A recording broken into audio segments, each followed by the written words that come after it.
बघा, शालेय गणवेशासाठी प्रत्येक विद्यार्थ्याला 2.5 मीटर कापड लागते. प्रति मीटर 50 रुपये प्रमाणे कापड खरेदी केल्यास 100 विद्यार्थ्यांना किती खर्च येईल? प्रत्येक विद्यार्थ्याला 2.5 मीटर कापड लागते. किती मीटर? 2.5 मीटर कापड लागते. 2.5 मीटर म्हणजे किती? 2 मीटर आणि 50 सेंटीमीटर.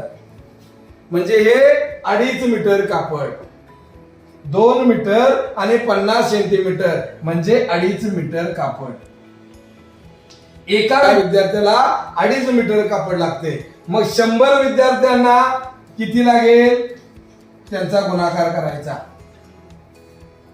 एका विद्यार्थ्याला 2.5 मीटर, 100 विद्यार्थ्याला किती, या ठिकाणी विद्यार्थ्याला किती कापड लागेल यांचा गुणाकार करायचा.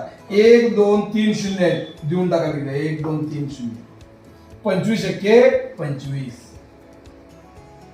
2 स्थान इतर 2 स्थान सोडून दशांश नाही, इकडे नाही, म्हणून आपण 2 स्थान सोडून 1 आणि 2 उजवीकडून डावीकडे 2 स्थान सोडली आणि दशांश चिन्ह दिलं.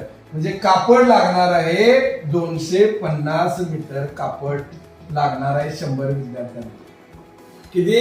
250 मीटर कापड हे 100 विद्यार्थ्यांना लागणार आहे.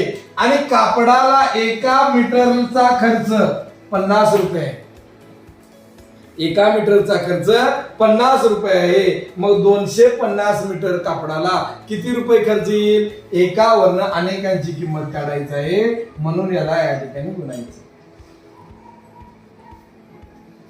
250 मीटर कापड लागणार आहे. एका मीटरचा खर्च 50 रुपये आहे. तर 100 विद्यार्थ्यांना किती खर्च येईल विचारलंय. मग एका विद्यार्थ्याला या ठिकाणी मग कापड जर 2.5 मीटर लागत असेल तर 50 विद्यार्थ्यांचं कापड आपण काढलं, 250 मीटर कापड लागते आणि एका मीटरचा खर्च आहे 50 रुपये. म्हणून आपण काय केलं, हे 0 आणि हे 0, 2 0 दिलं, 25 5 125 किंवा 125 म्हणजे 12,500 रुपये एवढा खर्च येणार आहे. किती? 12,500 रुपये खर्च येणार आहे. आणि तो पर्यायामध्ये आहे 2 नंबरला. म्हणून याचं उत्तर पर्याय क्रमांक 2 12,500.